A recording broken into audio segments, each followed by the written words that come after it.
Diles amigos, bienvenidos a Escudriñando tu Palabra. Hoy vamos a conocer quiénes fueron los hermanastros de Jesús que posteriormente se convirtió en el Cristo, en el Mesías, en el que había de venir. Y según la historia y las investigaciones que hemos realizado en Escudriñando tu Palabra, los hermanastros de Jesús fueron: el primero, Santiago, que nació el 2 de abril en el año 3 antes de Cristo.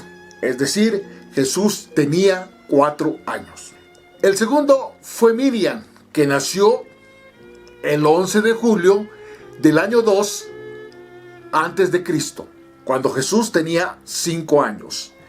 El tercero fue José, que nació el 16 de marzo del año 1, es decir, cuando Jesús tenía 6 años.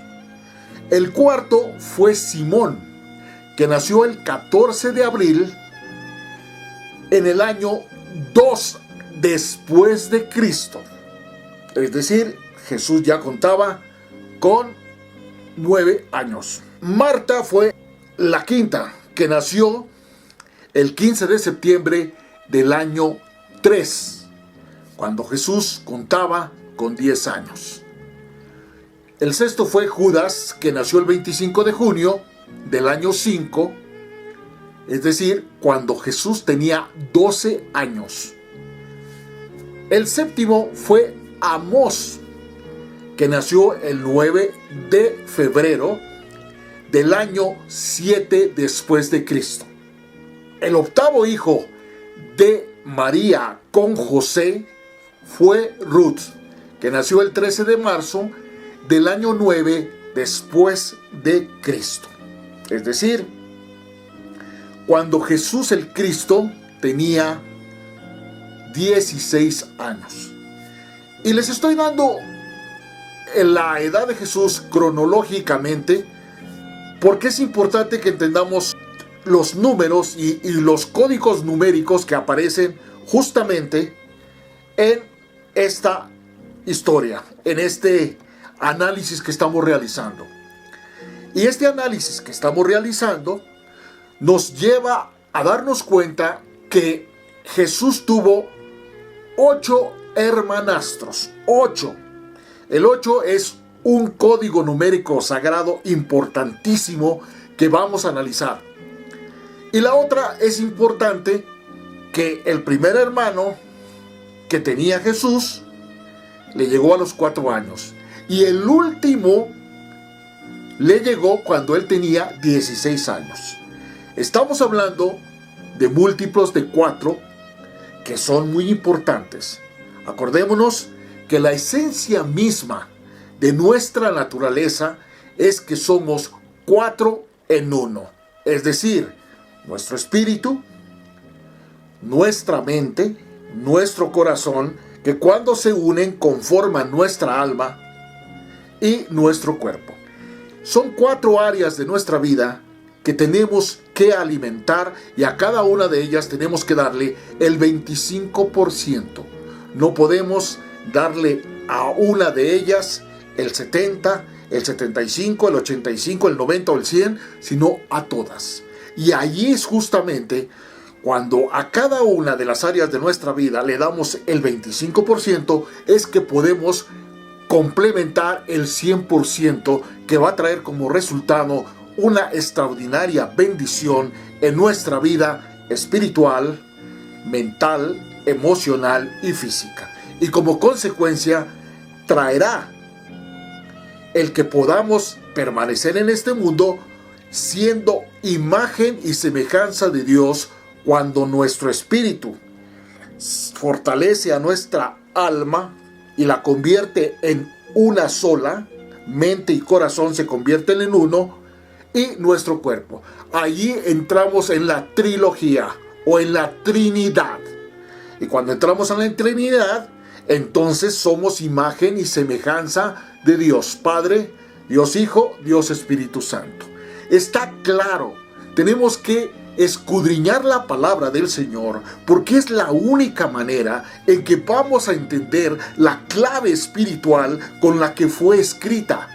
Y extractando toda esa clave espiritual, podemos comprender cabalmente todo lo que encierra este extraordinario manual de vida que Dios nos dio para que pudiéramos nosotros permanecer en este mundo. Es decir, en la Biblia está contenida el manual del fabricante, para que nosotros, analizando, estudiando, escudriñando plenamente cada uno de los pasajes de la Biblia, podamos entender a cabalidad qué es lo que Dios dijo para el hombre y decretó para el hombre, y qué es lo que el hombre mismo inventó para dominar al hombre. Dios desde el principio de los tiempos, nunca de los nunca quiso que el hombre fuera gobernado por otro hombre. Pero el hombre siempre empezó a buscar la manera de ser dirigido, de ser conducido, para que pudiera hacer todo aquello que creyera que podía ser, comillas, benéfico para su existencia. Pero dejó a un lado la ley de Dios e instituyó la ley mosaica. Quitó los 10 mandamientos del todopoderoso y eterno Dios y instauró los 613 mandamientos de Moisés. Y como la historia se repite y está condenada a repetirse para aquel que no la conoce, entonces trae como consecuencia el que ahora vemos que se repite la historia con Jesús y sus evangelios y los ministerios de Pablo.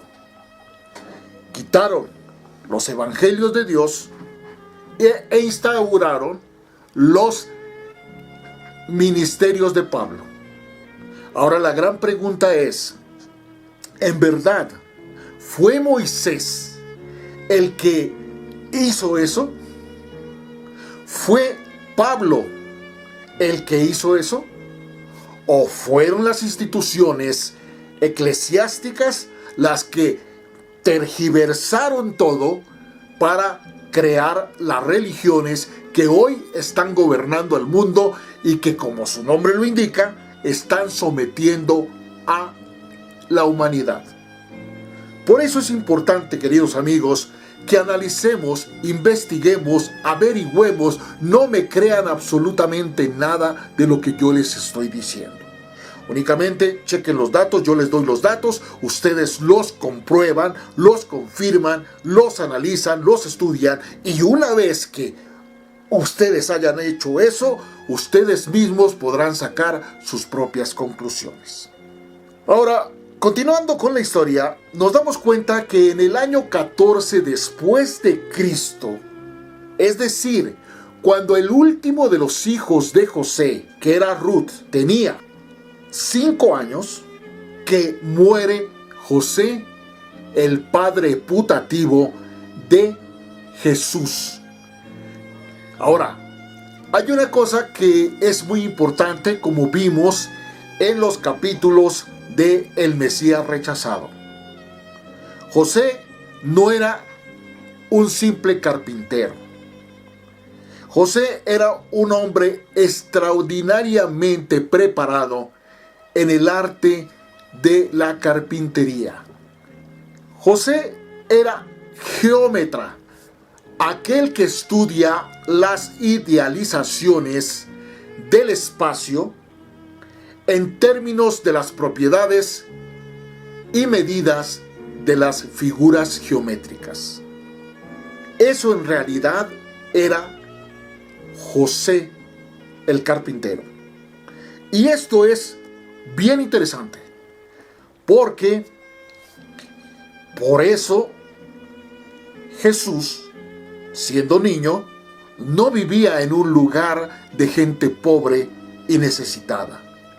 Todo lo contrario, era un hombre que vivía en un hogar extraordinariamente preparado, extraordinariamente dotado de todos los beneficios de una familia acomodada. Entonces, estamos dándonos cuenta que todo lo que nos contaron fue una vil y asquerosa mentira.